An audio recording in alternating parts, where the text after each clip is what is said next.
इस्लामी जमहूरिया पाकिस्तान की आबादी 20 करोड़ से जायद है तो वफाकी दारुल हुकूमत इस्लामाबाद की हदूद में रहने वाले अफराद की तादाद 20 लाख से तजावुज कर चुकी। शहर इक़्तिदार में गैर कानूनी रिहायशी स्कीमों से मुतल्लिक शिकायत बढ़ने लगी तो सुप्रीम कोर्ट ऑफ पाकिस्तान की हिदायत पर मुल्क की इदारों ने तहकीकात की। यूं मालूम पड़ा कि वफाकी दारुल हुकूमत में 1, 2 या 4 नहीं बल्कि 100 से जायद प्राइवेट गैर कानूनी हाउसिंग सोसाइटीज हैं। ये गैर कानूनी हाउसिंग सोसाइटीज कहाँ हैं, ये कैसे बन गईं और इनको कौन सा कानून और कौन सा इदारा रेगुलेट करता है?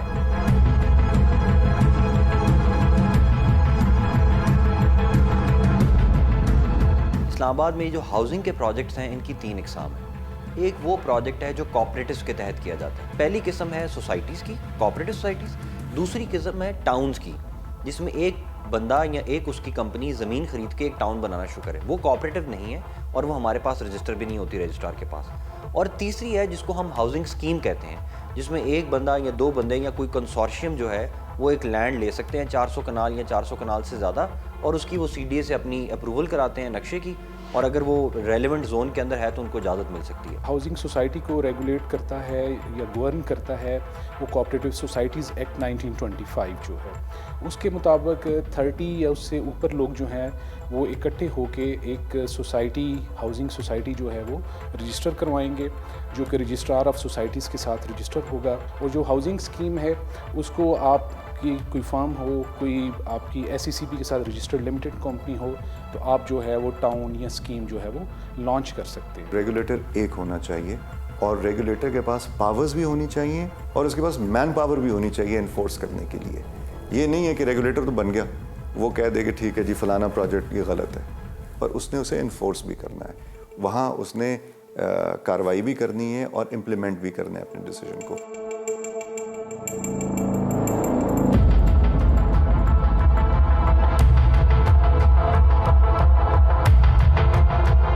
फैसला साजों ने 60 बरस कबल मारगला पहाड़ों के दामन में नया शहर बसाने का फैसला किया तो उनके वहमों गुमान में भी ना था कि इन पहाड़ों का दामन कभी कम पड़ने लगेगा।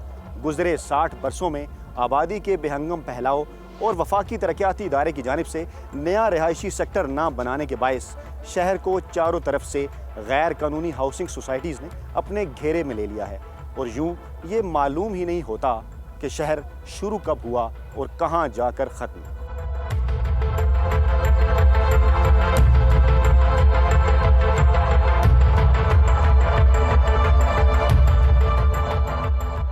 सबसे बड़ा मसला इस्लामाबाद में अब जो इस वक्त भी है और आने वाले वक्त में एक बहुत बड़ा इशू बनेगा वो पानी का मसला है। उसके बाद सफाई का मसला है कि आज अगर आप मतलब सेक्टोरल एरिया से थोड़ा सा बाहर जाएं तो आपको हर तरफ गंद ही गंद नज़र आएगा, जिसको ना कोई उठाने वाला है, ना उसकी ज़िम्मेदारी डिस्ट्रिक्ट एडमिनिस्ट्रेशन ले रही है, ना उसकी ज़िम्मेदारी CDA ले रहा है, तो लोगों का वहाँ पे कोई पुरसाने हाल नहीं। ग्रीक आर्किटेक्ट ने अपने मास्टर प्लान में ये कहा था कि हर 20 साल बाद आपको इसको रिवाइज़ करना पड़ेगा क्योंकि इसकी पॉपुलेशन अब बढ़ेगी। तो आज इस्लामाबाद की आबादी 20 लाख से ज़्यादा है और जो हमारा आज भी मास्टर प्लान है वो 6 लाख लोगों के लिए। कैपिटल डेवलपमेंट अथॉरिटी जो सरकारी इदारा था वो हाउसिंग की नीड्स को मीट नहीं कर सका था, कर पा रहा था। उन्होंने 72 सेक्टर्स बनाने थे लेकिन मुश्किल से कोई 20-25 बनाए उन्होंने, और वो उस टाइम तक क्योंकि नहीं बनाए तो फिर प्राइवेट सोसाइटीज़ के ऊपर प्रेशर भी आया, डिमांड इतनी ज़्यादा बनी। और इकॉनमी का ये प्रिंसिपल है कि जब डिमांड बढ़ती है तो सप्लाई खुद ब खुद पैदा हो जाती है, वैक्यूम फिल होता है। उसी को फिलअप करने के लिए फिर मशरूम हाउसिंग प्रोजेक्ट्स बनना शुरू हो गए। इस टाइम इस्लामाबाद में 200 के करीब हाउसिंग प्रोजेक्ट्स जो हैं वो वेरियस नेम्स के साथ चल रहे हैं, जिनमें से ओवर 75% जो है उनके पास अप्रूवल्स नहीं है किसी फोरम की। या वो कॉर्पोरेट्स के पास रजिस्टर्ड नहीं होंगे, या उन्होंने CDA से परमिशन नहीं ली होगी, या वो एक बंदा होगा उसने नाम टाउन रखा होगा लेकिन 100 कनाल पे उसने खुद ही अपनी ज़मीन पे प्लॉटिंग करके तो वो बेच रहा होगा। शुरू में ही अगर इस तरह की सोसाइटीज़ को यहाँ पे उनकी मशरूम ग्रोथ से अगर रोका जाए तो मेरे ख़्याल में इस तरह के जो चैलेंजेस हैं या जो बात के जो थ्रेट्स हैं कि जी इसमें कोई अनडिज़ायरेबल किस्म के लोग भी इस सोसाइटीज़ की आड़ में आके और यहाँ पे सेटल हो सकते हैं और यहाँ की जो एक लॉ एंड ऑर्डर की सिचुएशन है उसको डिस्टर्ब कर सकते हैं। तो मैं समझता हूँ कि रेगुलेटर्स को अपना बहुत ज़्यादा रोल प्ले करना पड़ेगा। जो घर है हर बंदे की एक ज़रूरत भी है और हर बंदा ये कोशिश करता है कि वो अपना जो रुपया पैसा है वो एक अच्छी जगह पर इन्वेस्ट करे जहां उनका और उनके बच्चों का एक मुस्तकबिल हो। इस्लामाबाद में अगर किसी को F10 में प्लाट लेना हो 500 गज का, या किसी को F6 में या F7 या F8 में, तो 500 गज का प्लाट 8-9 करोड़ रुपए का है, जो कि एक पाकिस्तानी एक आम बंदे के लिए इस गरीब मुल्क में 8-9 करोड़ रुपए का लेके रैश सिर्फ रखे और ऊपर जो बनाएगा वो अलहदा पैसे हैं। कितना जुल्म है। वर्ल्ड वाइड सबसे ज़्यादा फोकस इस्लामाबाद के ऊपर होता है कि दुनिया में कहीं पर कोई पाकिस्तानी मौजूद है, वो अपना घर ख्वाहिश करता है कि मैं इस्लामाबाद में बनाऊं, जिसकी बुनियाद पर इस्लामाबाद के ऊपर जो लोड है वो बाकी सिटीज़ में सबसे ज़्यादा तस्वुर किया जाता है और है। मशरूम्स की तरह बढ़ रही होती हैं सोसाइटीज़, इनमें जो है अमेनिटीज़ प्लाट्स को कन्वर्ट कर रहे होते हैं रेजिडेंशियल में, रोड्स तंग हैं, ग्रेवयार्ड का साइज़ छोटा करके वहाँ प्लॉट।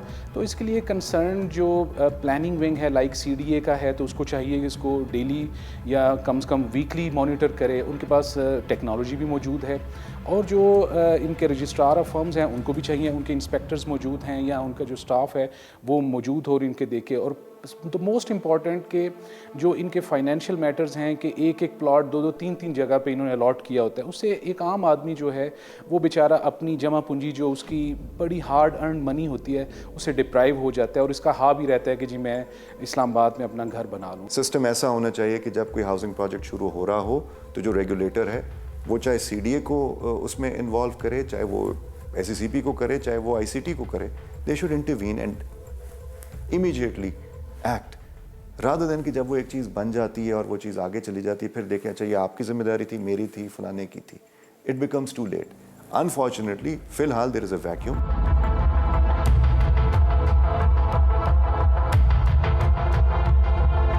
ये इस्लामाबाद के मशहूर सियाती मकाम शक्करपड़ियाँ की पहाड़ी है। आज से तकरीबन 59 बरस कबल 28 मई 1960 को सदर पाकिस्तान जनरल अयूब खान ने इसी मकाम पर मरकजी काबीना के खसूसी इजलास में इस्लामाबाद के मास्टर प्लान की मंजूरी दी।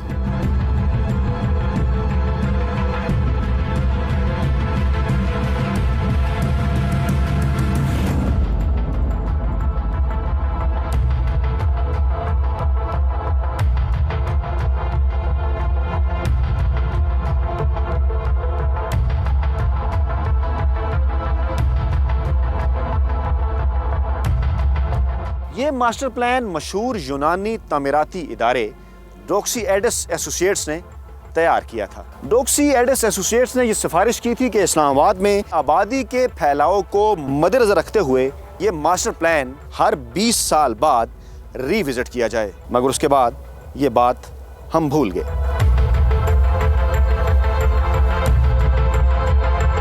जब आपने 92 के बाद से कोई सेक्टर डेवलप नहीं किया, कोई नया सेक्टर में लोगों को प्लॉट्स नहीं दिए, तो हुआ ये कि लोगों ने यहाँ लोग रिटायर भी हो रहे थे, लोगों के बच्चे भी बड़े हो रहे थे, लोगों की शादियाँ भी हो रही थी, पॉपुलेशन भी बढ़ रही थी, लोगों को छत तो चाहिए थी, घर तो चाहिए था। फिर वो वॉर एंड टेरर के बाद एक बहुत बड़ा इन्फ्लक्स आया इस्लामाबाद के, कि वहाँ के लोगों ने थ्रेट फील किया, बट लोग तो इधर आ गए, लोगों के बच्चे तो यहाँ जवान हो गए, उनकी तीसरी, चौथी, पाँचवीं नस्ल है यहाँ। 2005 के बाद एक तो बहुत सारी माइग्रेशन यहाँ पर बड़ी तेज़ी से हुई, फिर वॉर ऑन टेरर की वजह से KPK और फाटा से बहुत से लोग आए, फिर जो इस्लामाबाद और इसके इर्द गिर्द के एरियाज़ हैं, यानी कि पिंडी से बहुत ज़्यादा माइग्रेशन हुई है, झेलम से बहुत ज़्यादा माइग्रेशन हुई है, इवन गुजरात तक लोग यहाँ पर आए हैं।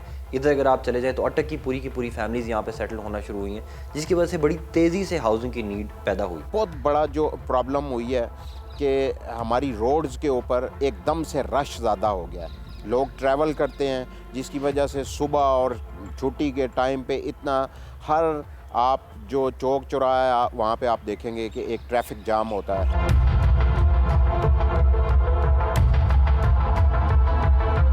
जो भी गवर्नमेंट मुलाजम है वो लालच करता है यार मुझे किस्तों पे प्लाट मिल जाएगा, ना कोई उसका NOC क्लियर होता है। वो जो लोग आते हैं बुकिंग करके उनके अखराजात इतने हो जाते हैं कि वो सारे पैसे खा जाते हैं, ना सोसाइटी बनती है, ना NOC होता है, डायरी नंबर के ऊपर सारा फ्रॉड होता है।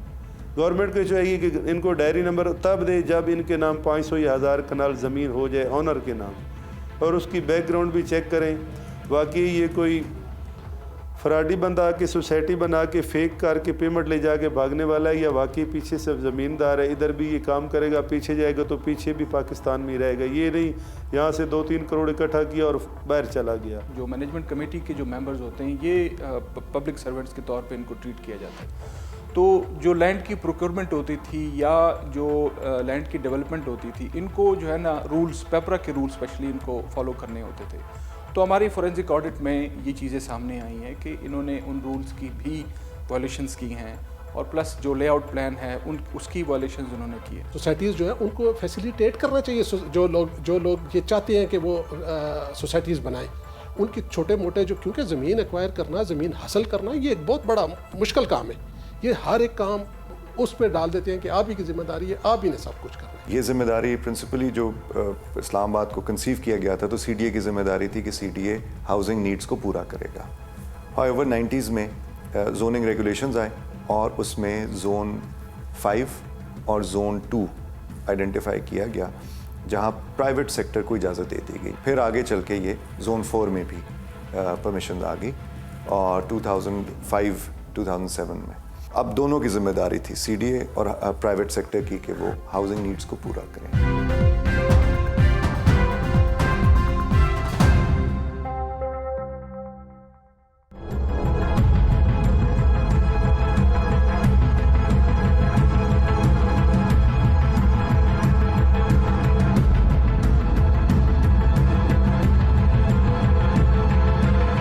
इस्लामाबाद में रिहायशी और समाजी ज़िंदगी का आगाज़ 1962 में हुआ।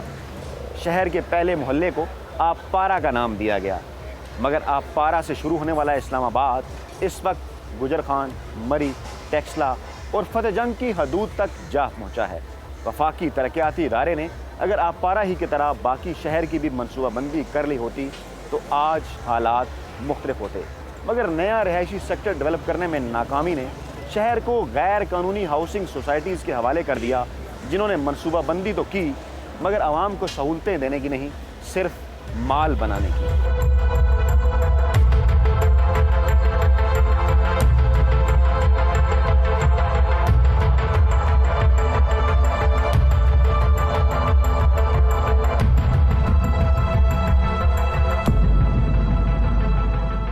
यूटिलिटी के कनेक्शंस का बहुत बड़ा मसला है कि अब आके जब ये इतनी बड़ी आबादी हो गई और CDA ने उसके ऊपर पाबंदी लगा ली कि हम आपको बिजली का मीटर नहीं देंगे, आपको गैस का मीटर नहीं देंगे, तो उन लोगों का, गरीब लोगों का कोई कसूर नहीं है।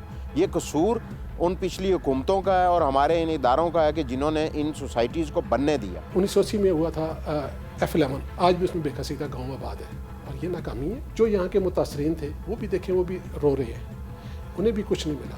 और जो तरीक़ाकार था वो उससे भी मुझे इख्तलाफ है, वो तरीक़ाकार भी ठीक नहीं था। या तो एक बंदे को पैसे दे के बंदा कहता है जी आप अपने पैसे लें और आप हमारी जगह खाली कर दें, ये दे दें।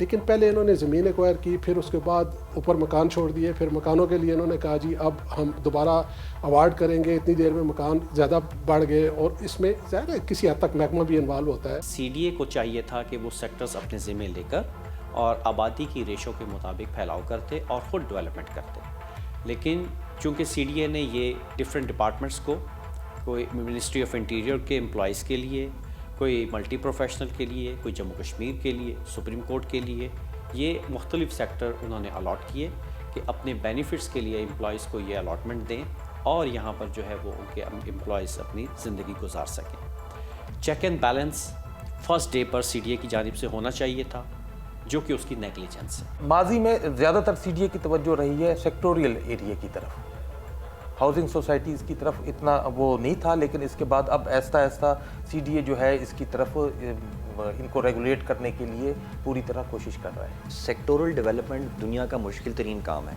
क्योंकि आपने किसी बंदे से उसकी ज़मीन, और सिर्फ ज़मीन नहीं, ज़मीन के साथ उसकी यादें, उसकी तारीख़, उसके माँ बाप की सारी किस्से कहानियाँ, उसके स्कूल, उसकी मस्जिदें, उसके ग्रेवयार्ड, वो सब लेने होते हैं। ये एक इंतहाई इम्पॉसिबल काम है।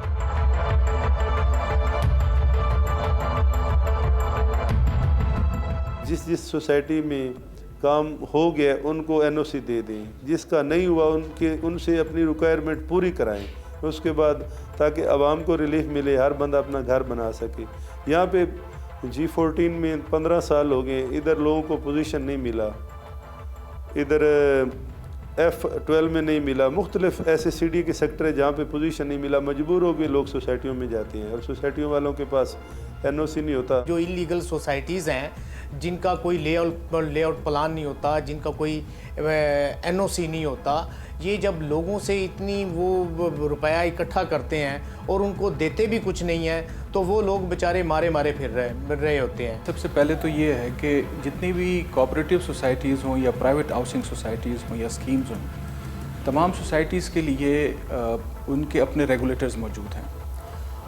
अनफॉर्चुनेटली रेगुलेटर्स ने अपना काम उस तरीके से नहीं किया, वो प्रॉपर्ली सोसाइटीज़ को रेगुलेट नहीं कर पाए, जिसकी वजह से बहुत सारी शिकायत आने लगी। लोग अपना पैसा इन्वेस्ट करने लगे और बाद में उनको इस तरह की प्रॉब्लम्स आने लगी कि कहीं उनके प्लॉट नहीं हैं, या अगर प्लॉट हैं तो फिर वो प्लॉट्स मैनेजमेंट कमेटीज़ जो सोसाइटीज़ की हैं या दूसरे जो ओनर्स हैं सोसाइटीज़ के, उन्होंने वो प्लॉट्स कन्वर्ट कर दिए हैं एमिनिटी के प्लॉट्स, यानी ग्रेवयार्ड के प्लॉट, और रोड्स हो गए या पार्क्स हो गए या स्कूल्स हो गए, उनको इन्होंने कमर्शियल और रेजिडेंशियल प्लॉट्स में कन्वर्ट कर दिया, ऑब्वियसली प्रॉफिट कमाने के लिए। जहाँ तक रजिस्ट्रार ऑफिस का ताल्लुक है, वो ये देखता है कि इनके जो फाइनेंशियल मैटर्स हैं, जो इनकी लैंड ट्रांसफ़र हुई है या ये प्लॉट्स आगे ट्रांसफ़र कर रहे हैं, अलॉट कर रहे हैं, वो अकॉर्डिंग टू लॉ और उस रिक्वायरमेंट के मुताबिक हैं जो इन्होंने CDA को अपने लेआउट प्लान्स दिए होते हैं और अप्रूव्ड होते हैं। So this is the role of regulators and concern civic bodies जो कंपनीज़ के तौर पे ऑपरेट कर रहे हैं, उन्हें कैसे रेगुलेट किया जाएगा, वहाँ CDA की जिम्मेदारी आ जाती है। और but CDA is not a regulator. CDA की जो कैपेसिटी है वो रेगुलेटर से, जब मैं कह रहा हूँ उसका मतलब मेरा ये है कि रेगुलेटर वो इस हद तक तो ज़रूर है कि वहाँ कितने प्लॉट्स आ रहे हैं, डेवलपमेंट हो रही है नहीं हो रही, लेकिन वो उनको कंट्रोल नहीं करता। वो उसके पास रजिस्टर नहीं होती, वो उनकी एनुअल रिपोर्ट्स नहीं मांग सकता और उन पे पेनल्टीज़ नहीं लगा सकता।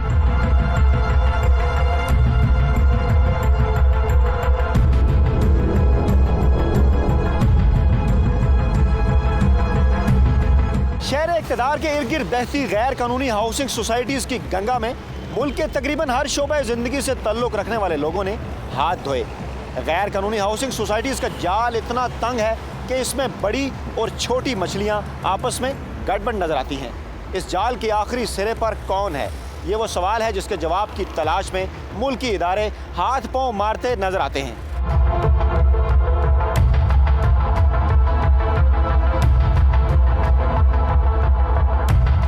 CDA और ICT अपना रोल जब प्ले नहीं कर सके, जो 4% कमर्शियल एरिया था उन लोगों ने प्राइवेटली उसको एक्सीड किया।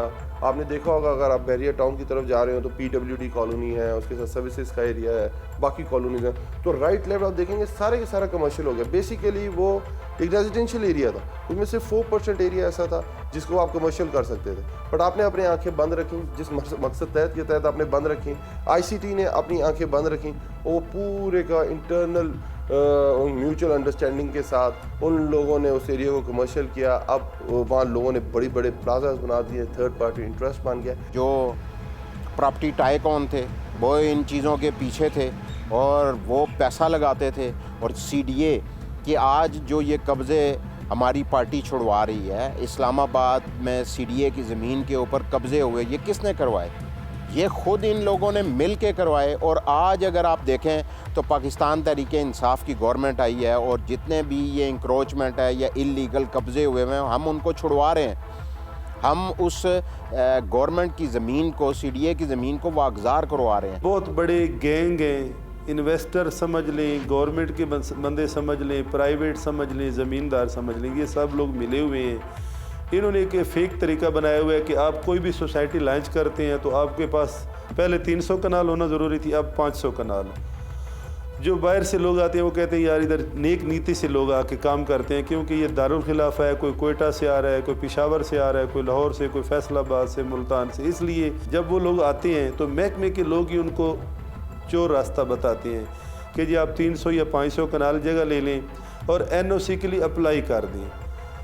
उसके बाद एक कोई डायरी नंबर दे देते हैं महकमे वाले इनको, ये उसी डायरी नंबर पे लोगों से करोड़ों रुपए लूटते हैं, बटोरते हैं। उसके बाद ना कोई सोसाइटीज़ बनती है ना कोई इनको पूछने वाला होता है। अगर तो कोई इस किस्म की इललीगलिटी है जो कब्ज़ा माफिया ने सीडीए की ज़मीन या गवर्नमेंट की ज़मीन के ऊपर कब्ज़ा किया हुआ है तो उसको डिमोलिश होना चाहिए और उसके ऊपर किसी किस्म का कोई भी रायत नहीं बरतनी चाहिए। लेकिन अगर किसी सोसाइटी की जानिब से उसके लेआउट प्लान में कोई तब्दीली हुई है तो उस लेआउट प्लान की रोशनी में उस तब्दीली के ऊपर फ़ाइन लगाकर उसको बायलास के मुताबिक ढालना चाहिए ताकि एक आम सारिफ जो पिछले कई सालों से उस सोसाइटी में रह रहा है उसका किसी किस्म का भी कोई नुकसान ना हो।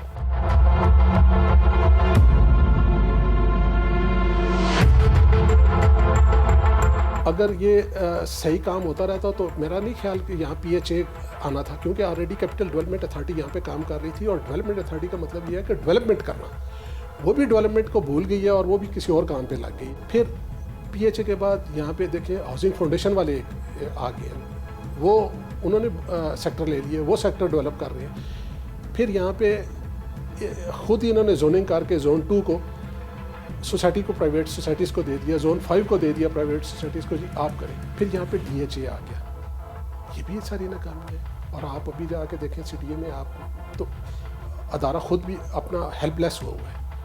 अदारा अगर कोई प्लानिंग अच्छी करता भी है तो उसको इम्प्लीमेंटेशन भी उसकी हो सकती है। अदारों की इसमें मिली भगत होती है। अदारों में कोई ऐसी काली भेड़ें मौजूद हैं जो इन लोगों के साथ इनकी आशीर्वाद इनको मिलती है इलीगल सोसाइटीज़ के मालकान को, तो वो ये कदम उठाते हैं। अगर जब ये सोसाइटीज़ का आगाज़ करते हैं, आगाज़ में ही जब इनको पकड़ा जाए, जब इनके इलीगल जो एक्ट्स है इसको पॉइंट आउट किया जाए तो मेरा ख्याल है कि लोग धोखा फ्रॉड से बच सकते हैं। प्लानिंग विंग होता है CDA का, वो इसको एवेल्यूएट करता है कि जो इन्होंने ड्राइंग सबमिट की हैं उनके पास अप्रूवल के लिए NOC के लिए क्या वो अकॉर्डिंग टू वो हैं रिक्वायरमेंट्स हैं, उसमें अमेनिटीज़ प्लॉट्स हैं जैसे मॉस्क्स हैं, रोड्स हैं, पब्लिक प्लेसेस हैं, ग्रेवयार्ड है, पार्क्स हैं, स्कूल्स हैं, वो इंटैक्ट हैं, कमर्शियल एरिया डिफ़ाइन किया जाता है, रेजिडेंशियल एरिया डिफ़ाइन किया जाता है। इन्फोर्समेंट के बहुत से मसाइल हैं।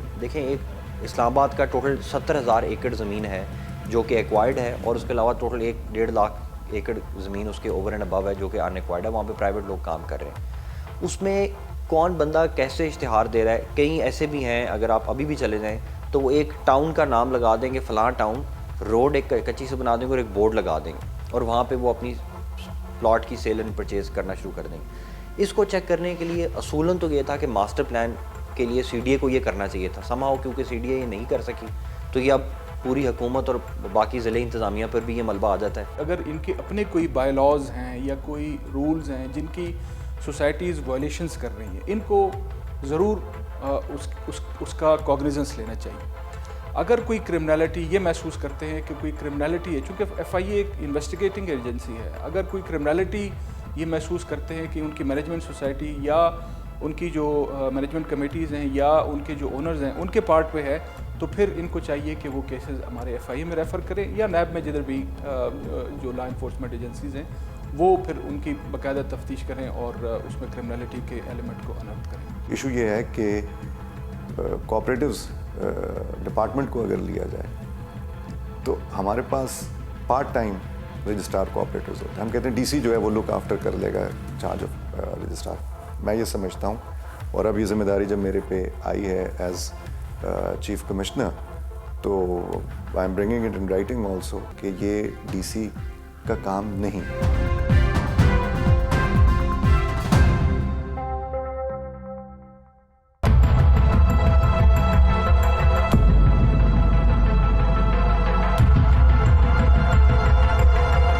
दुनिया भर में शहरियों के हकूक के तहफ़्फ़ुज़ और आवाम की ज़िंदगियों में आसानियाँ पैदा करने के लिए मुनासिब, बरवक्त और हस्बे हाल कानून साजी ही से मदद ली जाती है। कानून साजी ही वो वाहिद हथियार है जिसके ज़रिए गैर कानूनी हाउसिंग सोसाइटीज़ के सैलाब के आगे बंद बांधा जा सकता है। सख्त सज़ाओं और भारी जुर्मानों पर मुश्तमिल कानून साजी ही आवाम से अरबों रुपए लूटने वालों को कैफरे किरदार तक पहुँचा सकती है। ये जो इलीगल सोसाइटीज़ बनी, अगर उनकी हज़ारों कनाल ज़मीन पे 2-4 उनके गार्ड्स होते हैं जो वहाँ पे ड्यूटी करते हैं, और हमारा जिसके पीछे मतलब एक गवर्नमेंट का इदारा है जिनके गार्ड्स और हज़ारों लाखों रुपए में वो तनख्वाहें लेते हैं, लेकिन उनकी ज़मीनों पे कब्ज़ा हो जाता है। तो इसको आप खुद समझ लें कि अगर प्राइवेट लोगों की ज़मीन पे कब्ज़ा नहीं होता और गवर्नमेंट की ज़मीन पे कब्ज़ा हो रहा है तो वो खुद कौन करवा रहा है? वो खुद। ये इसमें बहुत सारे ऐसी काली भेड़ें मुलव्वस हैं जिन्होंने ये सारे काम किए। हाउसिंग सोसाइटी बनना गलत बात नहीं है। हाउसिंग सोसाइटीज़ सीडीए के कानून के मुताबिक बन सकती हैं, बट उसके अंदर वायलेशंस हुई। वायलेशंस ये है कि उसका तरीकाकार ये था कि उन्होंने सीडीए के बाई लॉज को अप्लाई करना था। जो भी वहाँ रोड्स बननी थी, जो भी एमिनिटीज़ थी, जो भी let's suppose schools, hospital, park, service roads, इन सारों के एरियाज और कमर्शियल एरिया उन्होंने कहा था 4% होगा इसका, से 40-60 की रेशो होगी, इतना आपने सीडीए के पास प्लेज करना है। कि ओवरसी जो पावर्स थी, जो सीडीए की रूल्स एंड रेगुलेशंस अप्लाई करने की जो पावर्स थी, वो सीडीए सोता रहा। सीडीए का एक डिपार्टमेंट होना चाहिए। उस डिपार्टमेंट में जाके बंदा अपनी ज़मीन बेचे, वहाँ से पैसे उसको मिले, और अगर कोई सोसाइटी बनाना चाहता है तो उस डिपार्टमेंट में जाए, अपने पैसे जमा कराए, उसको 600, 800 कनाल का, 900 कनाल का, 1000 कनाल का एक पीस कम्पैक्ट करके सीडीए खुद दे, और फिर उसे कहे कि आप डेवलपमेंट करेंगे, ये स्टैंडर्ड होगा और ये अलाटमेंट लेटर है, आप ये नक्शा है, इससे ज़्यादा आप प्लाट अलाट नहीं कर सकते, और ट्रांसफ़र आके सीडीए में होगी, रेवेन्यू मिलेगा सीडीए को, गवर्नमेंट को रेवेन्यू मिले, और गवर्नमेंट उससे ताकि हमारे मुल्क में बेहतरी आए, आम बंदा जो है ना वो ट्रांसफर भी ना करे। मिनिमम रिक्वायरमेंट है लाइक 440 कनाल जो है कम्पैक्ट पैच ऑफ लैंड जो है ज़मीन का हो, और अगर इस्लामाबाद का है तो वो आईसीटी की टेरिटोरियल लिमिट्स में जो रिस्ट्रिक्शन में मौजूद हो। सेकेंडली फिर ये है कि इनके मेंबर्स की तादाद 30 या इससे ज़्यादा हो, और थर्डली ये है कि जब ये अपने लैंड परचेज़ कर लेते हैं तो उसके बाद इनको अपना लेआउट प्लान जो है, ड्राइंग्स जो हैं वो अप्रूव करवानी होती है कंसर्न सिविक बॉडीज़ से।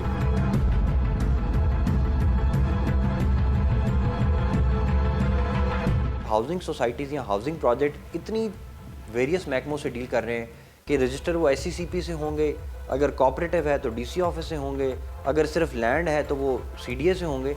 ये इस तरह नहीं होना चाहिए। सारी हाउसिंग प्रोजेक्ट या जो भी हाउसिंग का काम होगा वो एक ही मिनिस्ट्री और एक ही डिपार्टमेंट के पास होना चाहिए, बेशक सीडीए के पास हो या बेशक एससीसीपी के पास हो। उनके पास अपने कमिश्नर्स होते हैं, उन्हीं को रजिस्ट्रार की पावर दी जाए, वही कंपनी को भी एग्जामिन करें और वही उनकी जो लैंड है उसका एनओसी भी एवेलुएट करें।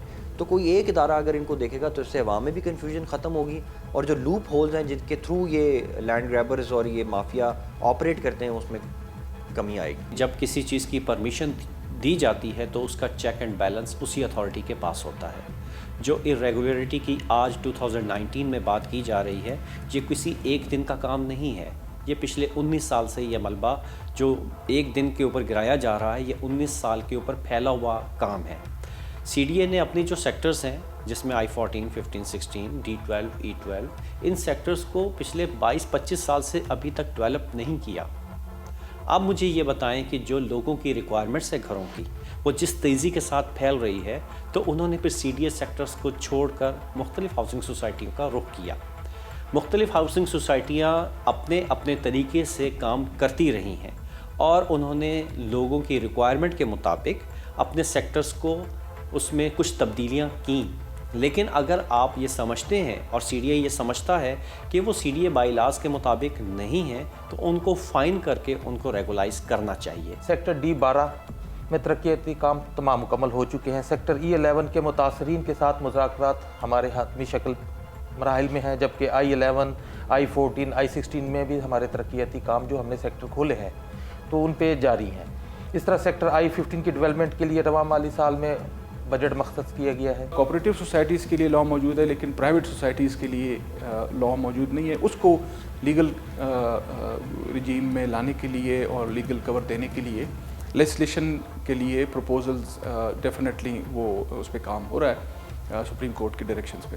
अनफॉर्चुनेटली 6 बंदे या 7 बंदों का स्टाफ है, जिसके अंदर सपोर्ट स्टाफ भी शामिल है, जो कोऑपरेटिव डिपार्टमेंट बन जाता है, जिसमें रजिस्ट्रार जो है वो पार्ट टाइम होता है। तो इससे अंदाज़ा लगाया जा सकता है कि रिक्वायरमेंट और वैक्यूम कितना ज़्यादा है। अब हम एक बिल्ड कर रहे हैं पूरी इसकी समरी, और वो हम भेजेंगे गवर्नमेंट को, और जिसमें मुझे यकीन है because seriousness of the issue is such कि इंशाल्लाह ताला ये अप्रूव भी होगी, ताकि प्रॉपर एक इदारा हो जो कोऑपरेटिव हाउसिंग सोसाइटीज़ को देखे।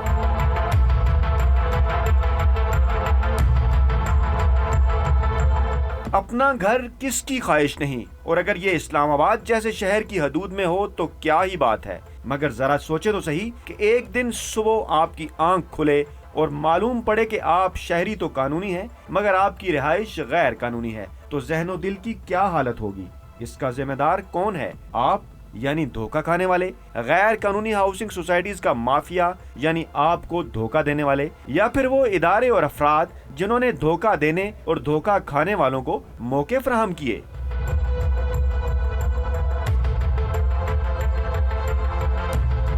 सीडीए वाले जब भी इस तरह की कोई सोसाइटी इस तरह की चीज़ आती है तो फौरी तौर पे वो अखबार में भी देते हैं, पब्लिक नोटिस भी देते हैं और अपनी वेबसाइट पे भी अपलोड करते हैं कि ये इलीगल सोसाइटीज़ हैं, इनमें ना इन्वेस्ट करें।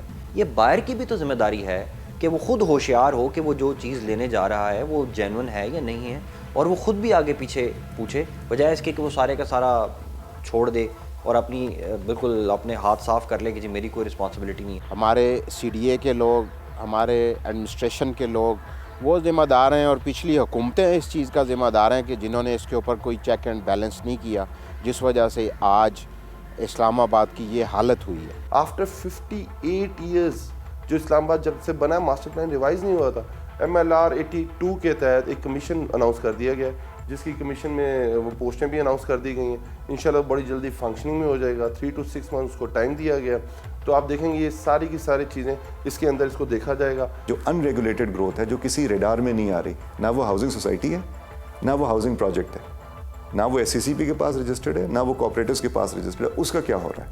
That is where we should be more aware and जहाँ हमें ज़्यादा फोकस करने की ज़रूरत है।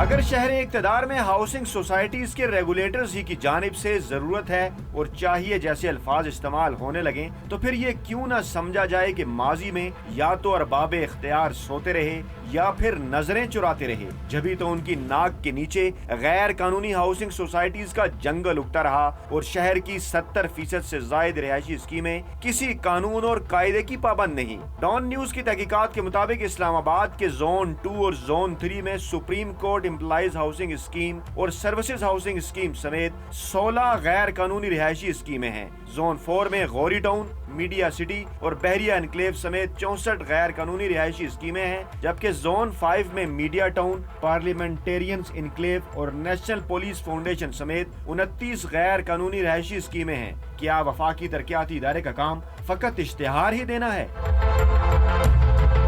हाउसिंग सेक्टर में लोगों की सिर्फ पैसे नहीं, लोगों की उम्मीदें और जिंदगियां लगी होती हैं। हर इंसान की ख्वाहिश एक घर होती है कि वो अपना घर बनाएगा, और यहाँ वो पैसे लगाता है और उसके बाद एक दिन इश्तिहार आता है कि जी ये प्रोजेक्ट इलीगल है। इमेजिन कि उसके ऊपर क्या गुजर रही हो।